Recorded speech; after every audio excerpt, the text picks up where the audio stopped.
Good evening friends.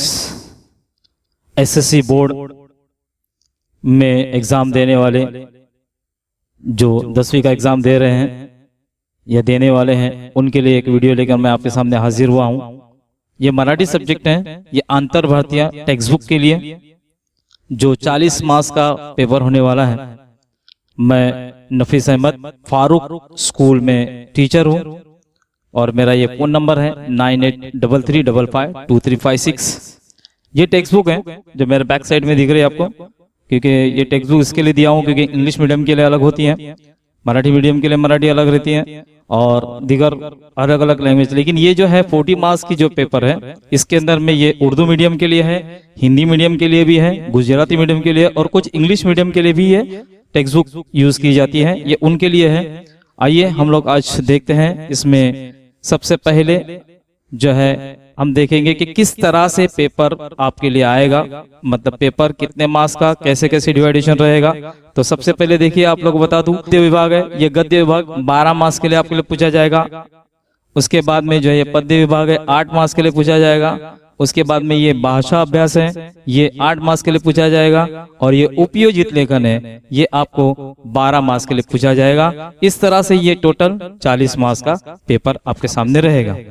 इस video में सिर्फ हम लोग गद्य विभाग यानी ये 4 पार्ट जो है, गद्य, पद्य, भाषा अभ्यास और ये उपयोजित लेखन, ये 4 क्वेश्चन भी इसी तरह से 4 आपको पूछे जाएंगे। हम आज जो है इस वीडियो के अंदर में सिर्फ और सिर्फ गद्य विभाग का हम लोग देखेंगे जो 12 मार्क्स का है।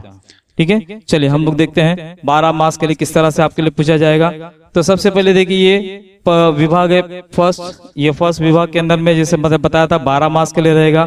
ये 12 मार्क्स जो है वो पठित उतारा रहेगा अ के अंदर में। इसमें 2 सवाल रहेंगे, अ और आ। ये दोनों में एक एक पैसेज रहेगा जो सीन पैसेज रहेगा। पठित उतारा मतलब सीन पैसेज रहेगा और ये सीन पैसेज के अंदर में 6-6 मार्क्स के लिए दोनों ये पैसेज रहेंगे। अब ये पहले पैसेज के अंदर में सवालात कैसे रहेंगे वो आपको मैं बताता चलूं कि इसके अंदर में 6 मार्क्स के लिए ये सवालात रहेंगे और 6 मार्क्स के अंदर सवालात के अंदर में पहले सबसे पहले जो है आप लोग देखेंगे तो वो आकलन कृति रहेगी, 2 मार्क्स के लिए रहेंगे।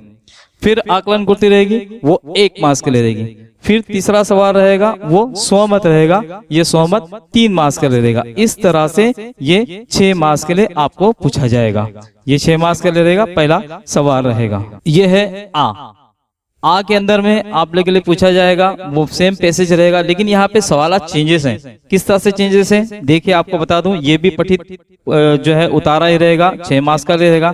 लेकिन इसके अंदर में जो है वो तीनों सवाल जो है ये 6 मार्क्स के लिए 2-2 करके जो है आकलन कृति 2 मार्क्स के लिए, आकलन कृति 2 मार्क्स के लिए, आकलन कृति 2 मार्क्स के लिए, मतलब आकलन कृति का जो है वो 2-2 मार्क्स का आपके लिए पूछा जाएगा। इस तरह से ये आकलन कृति रहेगी, सब उतनी 2-2 मार्क्स के 6 मार्क्स करेंगे। पहले इसमें हमने क्या देखा, पहले इसमें जो है 2 मार्क्स के आकलन कृति है, 1 मार्क्स के आकलन कृति है और 3 मार्क्स के लिए क्या है वो स्वमत है। यहाँ पर कैसा है 2-2 मार्क्स के आकलन कृति है। ये 2 पैसेज आपके लिए पूछे जाएंगे। चलिए हम लोग एक सवाल देखते हैं किस तरह से आप लोग को मतलब पैसेज रहेगा ये। लेकिन इसमें एक बात ध्यान में रखें कि आकलन कृति जो पूछी जाएंगी, आप लोग सोचते हैं आकलन कृति में क्या सवाल रहेंगे, तो आकलन कृति के अंदर में देखिए सबसे पहले आकृति बंध पूर्ण करा या आकृति पूर्ण करा, दूसरा दिया है विधान पूर्ण करा, तीसरा दिया है चौकट पूर्ण करा, चौथा दिया है कोष्टक पूर्ण करा, वेब आकृति पूर्ण करा, कृती सोडवा, एका वाक्यात उत्तर लिहा, एका शब्दात उत्तर लिहा, फिर कारण लिहा और आखिर का है प्रश्न तैयार करा।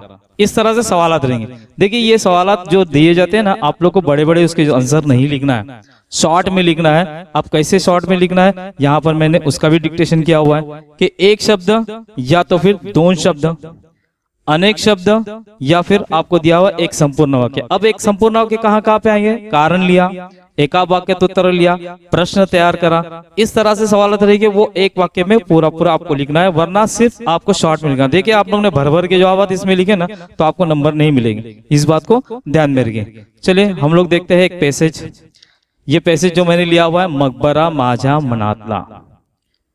अब इसमें जो है आप लोग को पैसेज ये आपके सामने दिया हुआ है। ये पैसेज में आप लोग देखेंगे, अगर आप लोग पढ़ेंगे, इसको पढ़ा होगा आपने या नहीं तो अभी पढ़ लीजिए। उसके अंदर में आप थोड़ा पुश कर दीजिए इसको या होल्ड कीजिए और इसके अंदर में पढ़िए। इसके अंदर में आपको ये पूरा पैसेज के अंदर में आपको दिखाई देगा कि मकबरे से कितना लगाव है लेखक को वो इसमें बताया हुआ है। और इसके अंदर में जितने भी जो है इसको इनको जो है सम्मान मिले हुए वो सम्मान बताया हुआ है। इनको जो है वो प्राध्यापक, राष्ट्रीय प्राध्यापक करके अवार्ड मिला हुआ है, उसके बारे में दिया है, सम्मान के बारे में लिया हुआ है। और ये जितनी भी खुशखबरी इनके पास में आती थी, ये खुशखबरी ये क्या करते थे, ये खुशखबरी जो है सबसे पहले जो है वो मकबरे को दिया करते थे।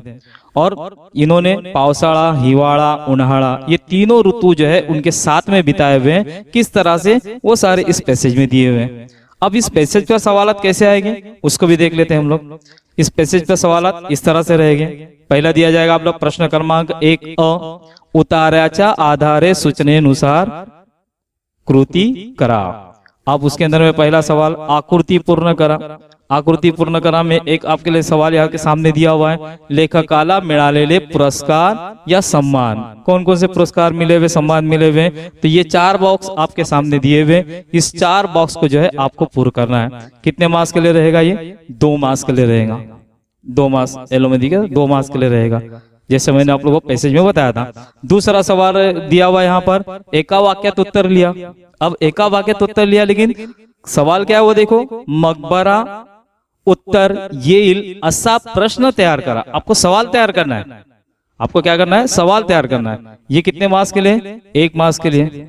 उसके बाद में आपको दिया हुआ तीसरा सवाल सहमत के लिए, मकबरा लेखकाच्या सुख दुःखाचा साक्षीदार आहे हे विधान पटवून द्या। इन्हें आपको बताना है। अब यहाँ पे सहमत के बारे में मैं आपको एक बात बताते चलता हूँ। जैसे मैंने आकलन कृति के बारे में बताया कि उसमें कैसे कैसे सवाल रहेंगे वो आपको बताया। अब सहमत के अंदर मैं बता दूं कि आपको जो है वो आपका खुद का ओपिनियन लिखना है, सेल्फ रिस्पॉन्स लिखना है। तो इसमें आप ध्यान में रखें कि आप उसके अंदर में नेगेटिव भी लिख सकते हैं, पॉजिटिव भी लिख सकते हैं। आपको जो अच्छा लगा वो लिखना है। ये मत समझिए कि उसका आंसर क्या आना चाहिए। आंसर वही होना चाहिए, सब्जेक्ट से रिलेटेड होना चाहिए, लेकिन आपको उसके बारे में आपका खुद का ओपिनियन लिखना है। आपको नंबर पूरे मिलेंगे। ये टेंशन मत लीजिए कि आपको नेगेटिव लिखा तो नंबर नहीं मिलेंगे। मिलेंगे ना, क्यों नहीं मिलेंगे?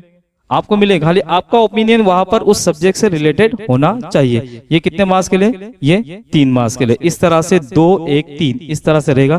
चलिए इसकी जवाब भी हम लोग यहीं पर देख लेते हैं। पहला जवाब आता है राष्ट्रीय प्राध्यापक, आप पैसेज में देख लीजिए। दूसरा जवाब यहाँ पर आता है राज्य पुरस्कार। तीसरा जवाब आता है यहाँ पर डीलिट।